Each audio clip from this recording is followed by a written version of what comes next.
Voilà, donc nous allons commencer par la food tech, ce nouveau concept arrivé en France en 2016, donc encore très récent. Comment faire pour ne pas passer à côté de la révolution numérique qui impacte l'agroalimentaire comme toutes les entreprises? Comment innover avec l'écosystème de la food tech? Donc on va écouter Manon Cosanet à ce sujet. Manon Cosanet a travaillé dans le cabinet Artus sur Paris, un cabinet spécialisé dans le conseil en développement digital. Elle a rejoint la French Tech de Brest Plus en 2017, où elle est chargée de mission en charge de la transformation numérique. Alors Manon, on va parler maintenant des différents modèles de collaboration avec l'écosystème de la food tech. Qu'est-ce qu'il faut faire et qu'est-ce qu'il ne faut pas faire? Voilà, c'est à vous. Bonjour déjà à toutes et à tous. Je suis la référente Quimper de la French Tech Brest Plus. Je ne sais pas si ça vous parle déjà, la French Tech. Vous en aviez entendu parler un petit peu avant aujourd'hui? Un peu? Pas tous? Alors, donc, la French Tech, juste pour rappel, c'est un label qui était attribué à plusieurs territoires en France, dont l'Ouest breton, donc avec Brest, Quimper, Morlaix, Lannion. Et donc, on a des référents dans chaque ville. Et moi, je suis la référente Quimper. Et donc, notre objectif, c'est de favoriser le développement des startups sur le territoire, mais également la transition numérique des entreprises. Et du coup, comme l'a dit Véronique, moi, je suis plus sur la partie transition numérique. Alors, si on est ensemble aujourd'hui, donc c'est pour vous parler un peu de la food tech et montrer l'intérêt que ça peut avoir, notamment pour les industriels de l'agroalimentaire. Avant de passer vraiment sur le sujet, je voulais faire un petit point, notamment sur ce qu'on pense des startups. Donc on entend beaucoup de choses et je trouvais important de montrer ce qui était plus ou moins vrai et plus ou moins faux. Donc on entend souvent la startup, c'est juste un effet de mode. Alors j'ai envie de dire oui et non. Alors, la startup, ça peut être un effet de mode dans le sens où on entend beaucoup de personnes qui disent « Ah bah ça y est, moi j'ai créé mon entreprise, je suis une startup, je vais lever plein de millions d'euros, etc. » Mais après, voilà, il y a à prendre et à laisser. Donc, on a malgré tout quand même de belles pépites sur le territoire. Ensuite, alors on va dire, un industriel en fait va dire pourquoi je vais travailler avec une startup alors que de toute façon, d'ici 4 ans, elle va mourir. Alors, c'est vrai, 90% des startups ne passent pas la 5e année. Mais en fait, ce qu'il faut avoir en tête, c'est qu'une start-up, elle, son objectif, c'est d'innover. C'est-à-dire qu'elle va mettre en place des choses qui, en théorie, n'existent pas. Mais forcément, ça ne marche pas toujours du premier coup. C'est comme un chercheur, on va mettre en place un protocole, etc. Ça ne marche pas toujours du premier coup. C'est exactement la même chose pour une start-up. Donc, il faut bien avoir ça en tête, c'est que ce n'est pas comme une entreprise lambda. Ensuite, alors 80% des startups sont déficitaires. Alors oui, c'est vrai. Par contre, il faut faire attention. Ce n'est pas parce qu'une start-up est déficitaire qu'elle ne fait pas d'argent. Généralement, une start-up, lorsqu'elle fait de l'argent, elle ne va pas en fait le garder pour elle, pour se rémunérer. Elle va plutôt le réinvestir pour innover. C'est généralement pour ça qu'elle est déficitaire. Donc, gardez bien ça en tête. Une start-up, si elle est déficitaire, ce n'est pas forcément pour ça qu'elle ne fait pas d'argent. Idem, donc on dit la start-up apporte une technologie innovante, mais pas vraiment de méthodologie de déploiement dans un grand compte. Alors là, par contre, c'est faux. L'objectif d'une start-up, c'est de se développer à grande échelle. Donc, évidemment que sa méthodologie est applicable à un grand compte. Dernière chose, on entend souvent dire qu'une start-up, c'est beaucoup de budget, mais qu'il y a un retour sur investissement qui est assez faible. Alors, ça dépend ce que vous entendez en fait par retour sur investissement. Est-ce que vous voulez un retour sur investissement sur le court terme, sur le long terme, etc. Et on s'est souvent rendu compte que retour sur investissement pour une start-up à un grand compte, ce n'était pas forcément la même chose. Une start-up, elle, ce qu'elle va généralement chercher à faire, c'est augmenter son chiffre d'affaires, alors que les grands comptes, ça peut être beaucoup plus large. Par exemple, développer des nouveaux usages en interne, optimiser ses coûts, etc. Donc, essayez de garder bien ça en tête tout au long de la présentation. Alors, pour passer donc, sur la food tech, alors, 2 mots à garder en tête quand on parle de food tech, c'est agroalimentaire et nouvelles technologies, pour faire simple. La food tech, l'objectif, c'est vraiment d'allier ces 2 domaines-là. Et au cœur de l'écosystème food tech, ce sont les startups. Donc après, bien sûr, il y a d'autres structures qui migrent un petit peu autour, mais vraiment au cœur de cet écosystème, ce sont les startups. Leur objectif, c'est d'accompagner notamment les industriels de l'agroalimentaire, de la production à la distribution. Donc il y a plein de solutions qui vont être lancées. Après, aux industriels de voir ce qui leur plaît ou pas. J'ai juste mis quelques petits exemples, notamment au niveau de la production. Donc là, c'est la startup Winat. En fait, c'est un capteur qu'on va planter dans le sol d'un champ agricole et qui va envoyer à l'agriculteur tous les infos sur le terrain. Est-ce que, par exemple, il faut qu'il irrigue? Est-ce qu'il est temps de récolter ses plantations, etc. Donc, vous imaginez le temps que ça peut faire gagner à un agriculteur. parce que l'objectif, c'est vraiment de l'aider dans ses prises de décision. Ensuite, la conception, distribution. Je ne sais pas si vous connaissez la startup Yuji. On en parlera un petit peu après, donc je ne vais pas m'éterniser là-dessus. Et l'application Too Good To Go. Est-ce que vous l'avez déjà utilisée? Donc là, c'est vraiment anti-gaspillage. Bon, super, c'est bien. L'objectif, c'est quand on est un commerçant, je vais prendre l'exemple d'une boulangerie, lorsque la journée se termine, parfois il nous reste des viennoiseries, c'est quand même dommage de les jeter. Non, ce qui se fait, c'est que nous, via l'application, on peut les acheter, ces viennoiseries, et moins cher. Donc là, c'est vraiment un objectif d'anti-gaspillage.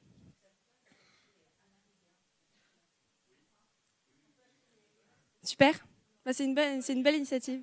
Oui, c'est ça, tout à fait. Voilà, donc n'hésitez pas à vous inscrire sur l'application, parce que comme on peut le voir, et c'est assez récent, je crois que l'application n'était pas présente sur Quimper avant. Donc c'est super.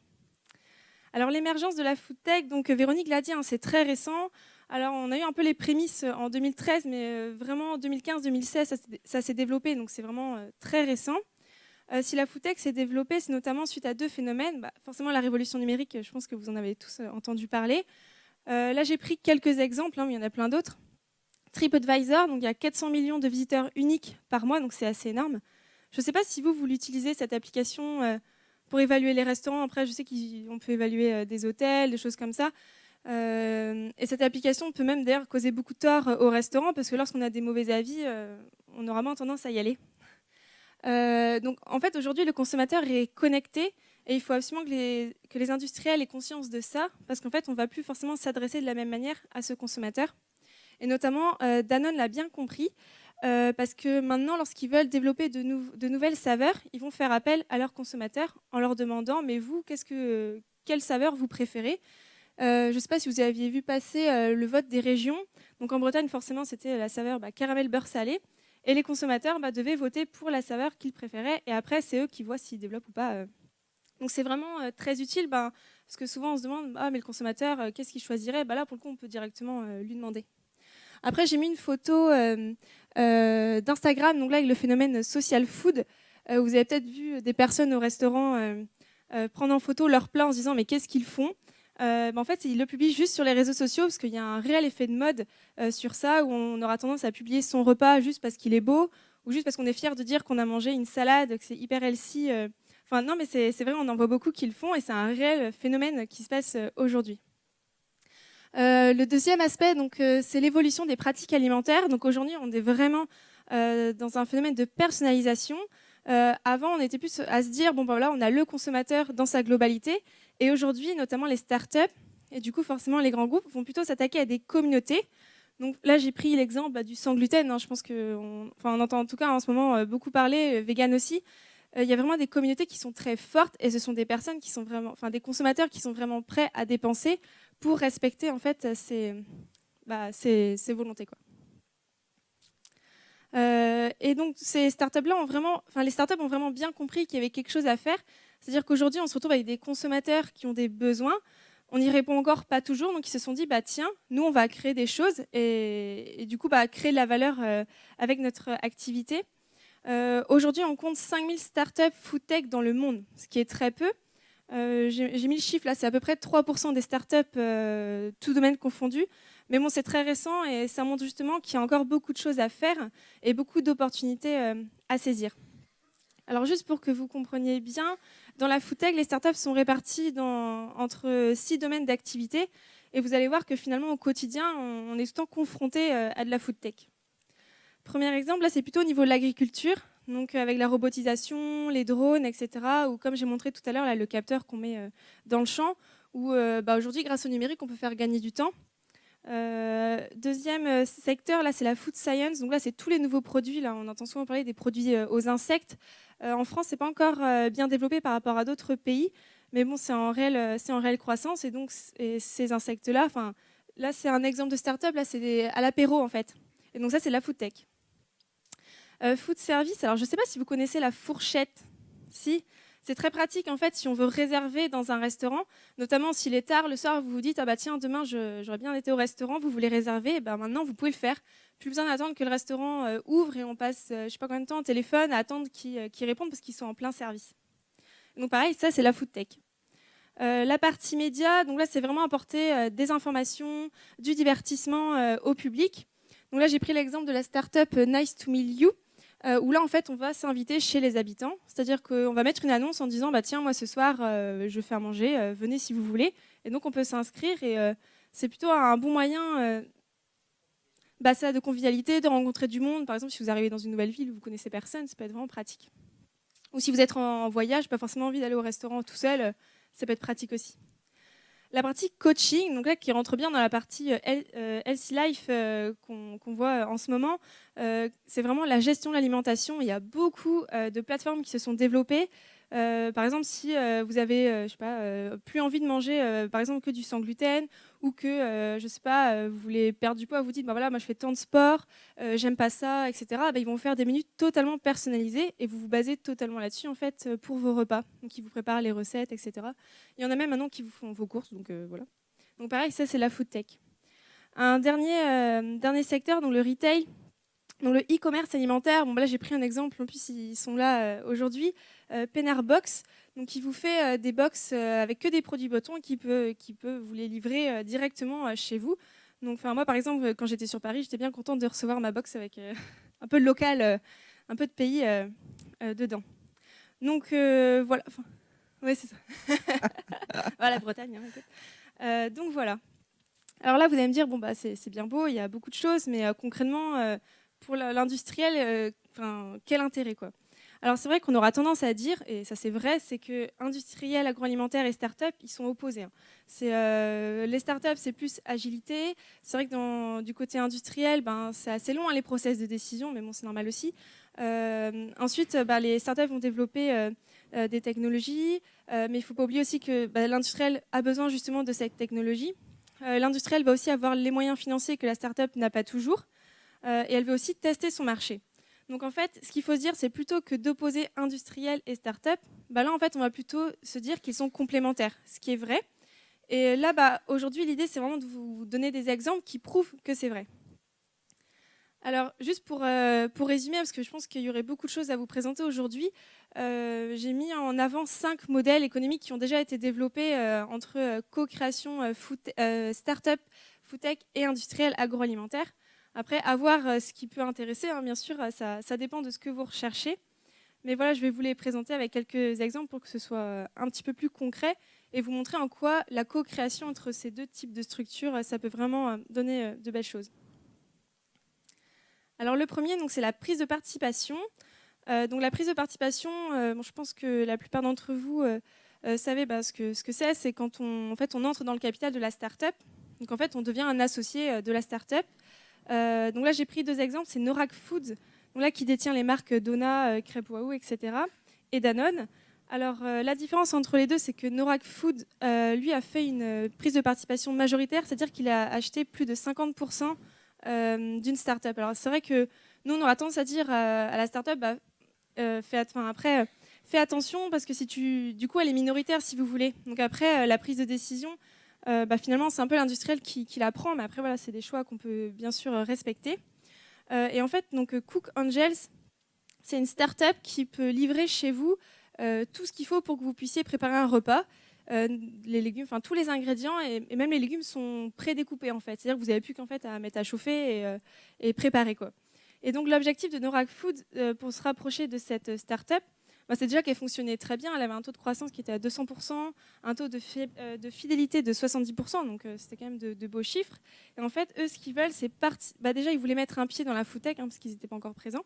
Et ils voulaient aussi participer à ce phénomène de donner envie aux Français de cuisiner, parce que c'est vrai qu'aujourd'hui, on passe moins de temps dans la cuisine par manque de temps, parfois c'est par manque de compétences, par manque de motivation, etc.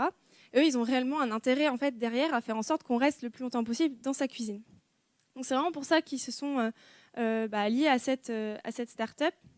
Et Danone a pris une participation, là c'est 40% de Yuji.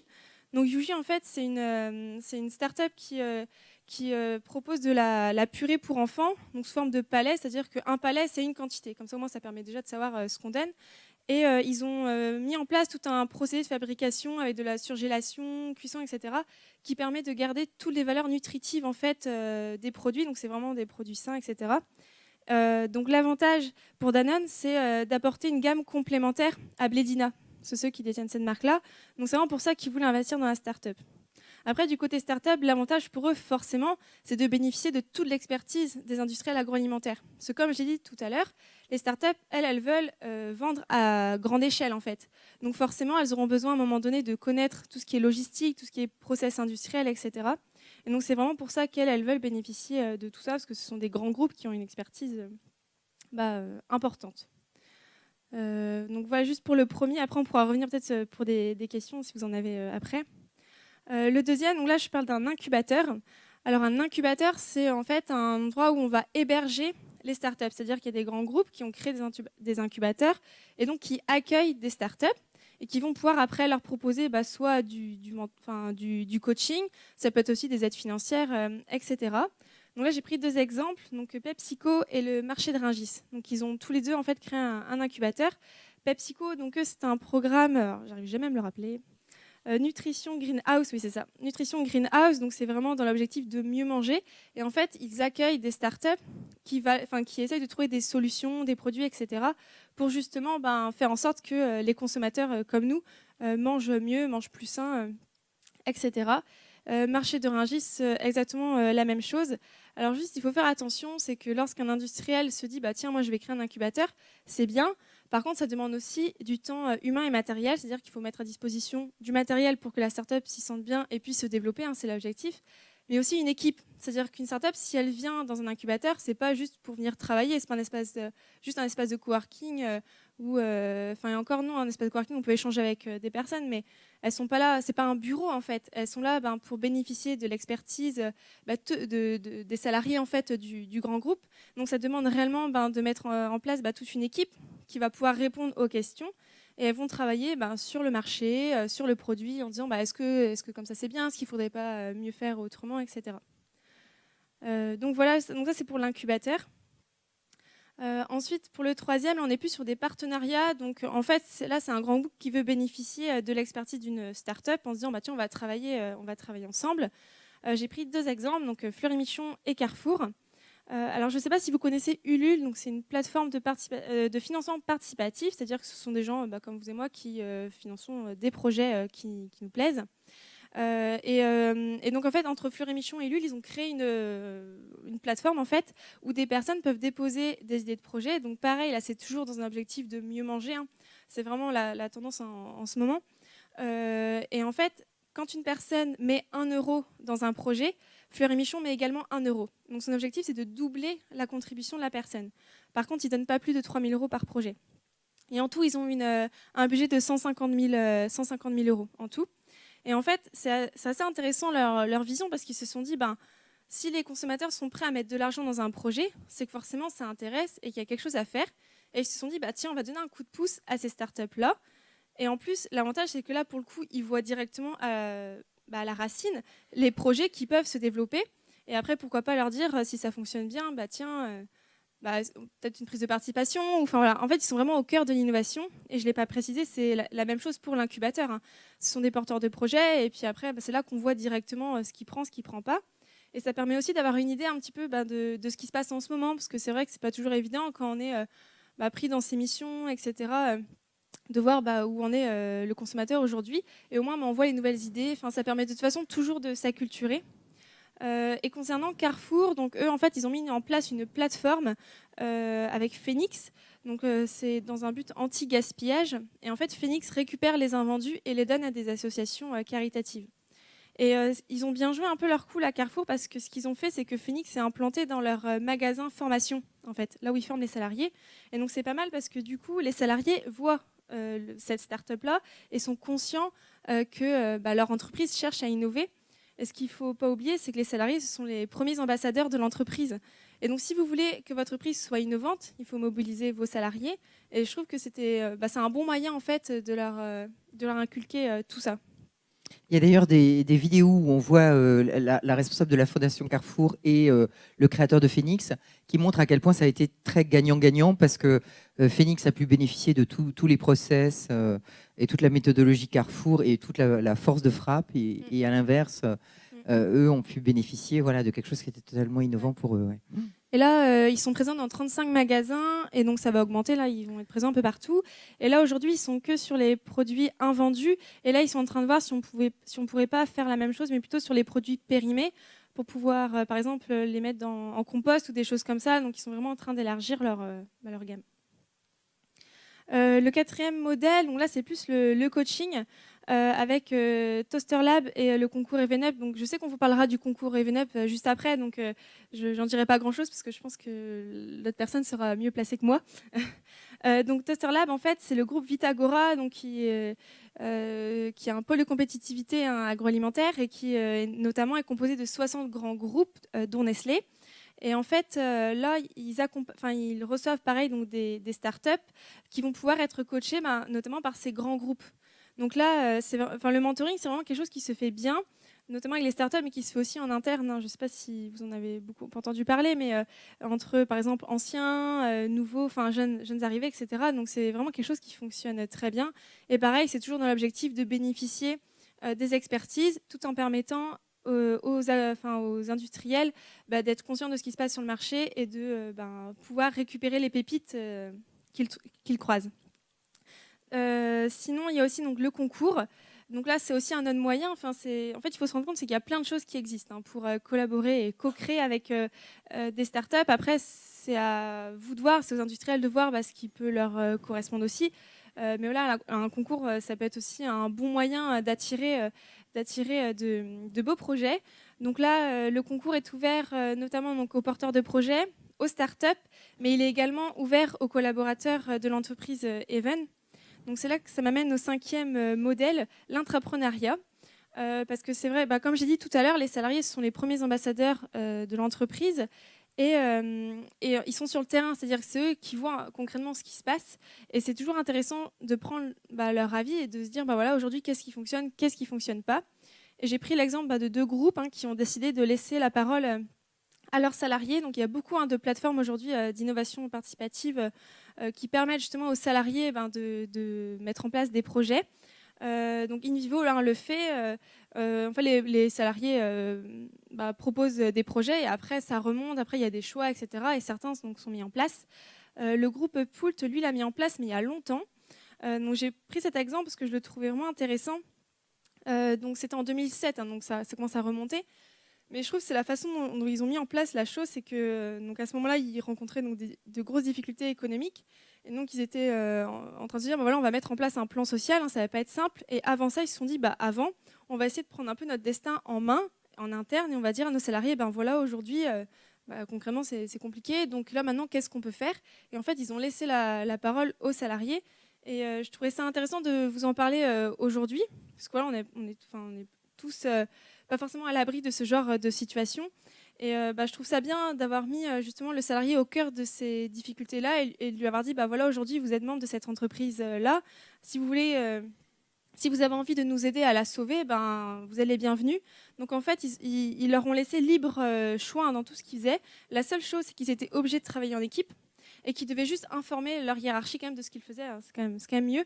Mais ils étaient vraiment autonomes sur leur projet. Donc je trouve que la façon d'utiliser la co-création, alors qu'on est dans des difficultés économiques, j'ai trouvé ça vraiment intéressant et courageux malgré tout. Donc voilà, donc juste pour rappel, donc les 5 que je vous ai présentés, donc c'est donc la prise de participation, pardon, donc l'intrapreneuriat, le coaching, l'incubateur. Je ne vais même pas me rappeler de l'autre. Vous allez peut-être pouvoir me le redire si vous avez écouté. Oui, c'est ça, mais bon. Le partenariat, c'est ça, tout à fait. C'est bien vous écoutez. Donc voilà, donc les 5 modèles. Après, comme j'ai dit, il y en a d'autres. C'est juste que là, j'ai pris les principaux qu'on pouvait retrouver régulièrement. Et après, pareil, c'est à voir en fonction du besoin, etc., de ce qu'on veut faire. Et c'est là-dessus que je voulais terminer ma présentation. En disant que lorsqu'on veut co-créer avec des startups de la food tech, il ne faut pas se dire tiens, moi je vais être innovant, on va co-créer avec une startup, ça va faire bien. Non, voilà, honnêtement, si vous fonctionnez comme ça, il y a quand même de fortes chances que ça ne fonctionne pas. Donc ce qu'il faut faire, c'est surtout se poser les bonnes questions. C'est-à-dire, concrètement, moi je cherche quoi? Donc là, aujourd'hui, mon besoin, c'est lequel? Et c'est là justement qu'on va devoir choisir le modèle en fait, qu'on veut mettre en place, parce qu'on n'a pas tous le même. Donc c'est surtout se poser les bonnes questions. Est-ce que je veux juste développer mes usages en interne? Est-ce que je veux créer de nouveaux produits? Qui je veux capter, etc. Et bien sûr, avoir l'impulsion du dirigeant. Après, ça, je pense que ça fonctionne pour beaucoup de choses. Si vous voulez que l'entreprise soit innovante et que les managers, le dirigeant, ne sont pas trop dans le mouvement, ça ne fonctionnera pas. Parce que malgré tout, c'est eux qui ont la prise de décision et c'est eux aussi qui impulsent en interne toutes ces envies d'innovation. Il faut aussi donc, adopter un état d'esprit adéquat. Alors, on rencontre beaucoup d'industriels qui disent voilà, moi, ça n'a pas fonctionné avec une start-up, mais parce qu'en fait, ils ont peur parce que forcément, la start-up, elle aura tendance à prendre des risques. Sauf que le problème, c'est que l'industriel, lui, au contraire, il fait en sorte d'avoir le moins de risques possible. Et parfois, des industriels, ils brident le fonctionnement des start-up en disant non, attends, non, tu vas trop vite ou non, fais pas comme ça. Mais à ce moment-là, ça ne sert à rien en fait, de co-créer avec une start-up si vous ne voulez même pas bénéficier en fait, de leur expertise. Donc, il faut vraiment avoir un état d'esprit relativement ouvert parce que sinon, ça ne fonctionnera pas. Et avoir confiance, donc c'est là justement que je disais avoir confiance. Si vous partez dans un partenariat ou autre chose avec une start-up, il faut avoir confiance. Sinon, pareil, mais je pense que même ça marche dans la vie en règle générale. Si on n'a pas confiance, il y a quand même peu de chances que ça fonctionne. Voilà. Et dernière chose aussi, connaître l'écosystème start-up. Parce qu'en fait, parfois, il y a souvent des mots qu'on ne connaît pas forcément. Parfois, on nous parle de certaines choses, on ne comprend rien, on a l'impression qu'ils nous parlent une langue inconnue. Et puis, ce n'est pas toujours évident parce qu'il y a beaucoup de choses qui existent autour des startups. Parfois, on se dit même oh, qu'est-ce que c'est encore ce truc. Mais c'est important, si vous voulez vraiment co-créer avec une startup, de se rendre compte de son écosystème, de savoir avec qui elle travaille, etc. C'est ça qui permet vraiment de comprendre pourquoi elle réagit comme ça, pourquoi elle réfléchit comme ça, pourquoi elle agit comme ça. Et il y a beaucoup, en plus on a la chance, c'est que dans l'Ouest breton, on a beaucoup de choses qui se développent de plus en plus autour de ça. Donc c'est assez facile maintenant, on va dire, d'intégrer cet écosystème et de comprendre, enfin en tout cas d'essayer de comprendre ce qui se passe. Donc après, moi ce que je voulais juste dire pour terminer, c'est que c'est vrai que donc aujourd'hui on a quand même un bel écosystème. Malgré tout, il y a encore très peu de co-création, on va dire, entre start-up et industriel agroalimentaire, alors qu'il y a beaucoup de choses, il y a beaucoup d'opportunités à saisir. Donc j'espère qu'avec le temps, la foodtech intégrera définitivement les mœurs, on va dire, ici, et qu'on pourra voir apparaître de beaux projets, même si là, de plus en plus, on en voit, et on en verra encore tout à l'heure dans la table ronde. Donc merci si vous avez des questions. Bravo, merci Manon. Quel joli dynamisme. Bien, vous avez peut-être des questions sur la foodtech, sur la transition numérique, sur comment coopérer. Cette technopole en Bretagne, effectivement, un écosystème des startups très, très développé, donc n'hésitez pas à vous rapprocher. Manon est basée à la technopole de Quimper, donc on peut la recontacter aussi. Est-ce que vous avez des questions sur cet univers Oui.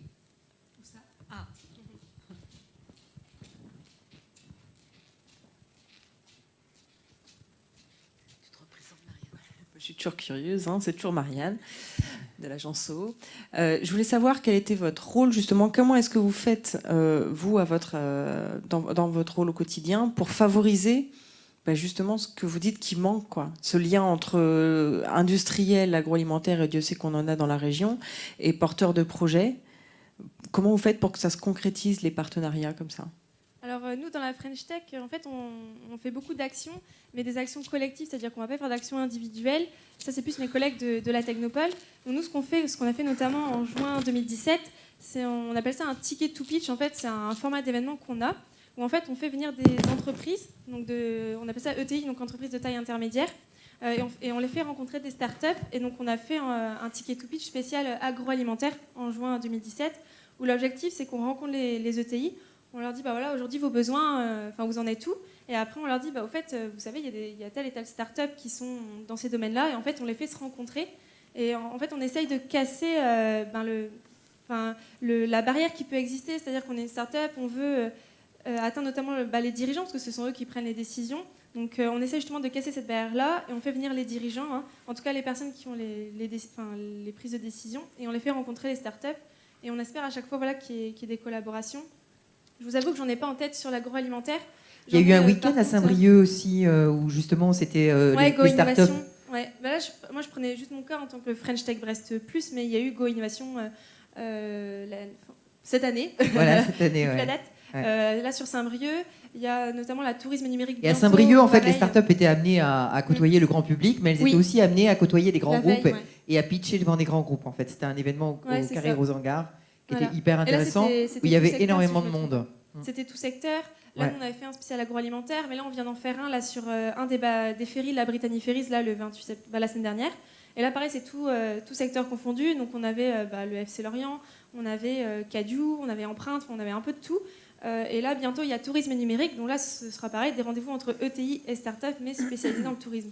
Donc nous, on essaye vraiment de les mettre en relation et de faire comprendre aux ETI qu'il y a des choses qui se passent sur le territoire. Et, parce que même certaines, elles nous disent oui, mais bon, les start-up, elles sont pas ici. Mais si, on a de belles start-up dans l'Ouest breton, donc même en Bretagne en règle générale. Donc on essaie vraiment de faire ça pour les sensibiliser. Voilà, le plus. Après, on fait aussi des ateliers. Enfin, après, il y a plein de choses qu'on fait, mais des ateliers pour leur parler du numérique, leur montrer un peu ce qui est tendance, etc. Beaucoup de sensibilisation et de mise en relation, en tout cas. Très bien. Est-ce qu'il y a d'autres questions? Oui, Caroline? Derrière, Michel. Derrière. C'est à côté de toi. Oh, pardon, Caroline. Donc, Caroline, à nouveau, vous donnez beaucoup d'exemples de coopération ou de collaboration entre start-up, ETI et grands comptes. Et quid de la coopération avec les PME? Est-ce que les PME sont prédisposées à travailler avec des start-up? J'aurais tendance à dire que oui. Après, c'est vrai que nous, dans le cadre de la French Tech, on est orienté ETI. On s'était posé la question d'ailleurs à faire venir des PME en fait à nos événements, mais voilà, en termes de logistique, c'était un peu compliqué. Mais effectivement, on commence à se dire c'est sûr qu'il y a des choses à faire. Après, il y a d'autres structures aussi qui le font, mais évidemment, là, il y a beaucoup de choses, notamment qui sont avec les commerçants, parce que c'est vrai qu'aujourd'hui, on a des soucis dans les centres-villes. Les personnes partent plutôt en périphérie en fait faire leurs courses, et il y a des choses qui se font pour qu'en fait les vitrines soient plus interactives. Donc, on va mettre tout ce qui est la réalité virtuelle, des choses comme ça, en fait, pour donner envie aux personnes de venir dans les commerces. Et donc, il y a ce genre de choses qui se développent. Mais c'est vrai que nous, dans le cadre de la French Tech, on ne le fait pas, parce que ce n'est pas notre feuille de route, mais il y a d'autres choses qui se font. Et oui, et heureusement que ça peut se faire.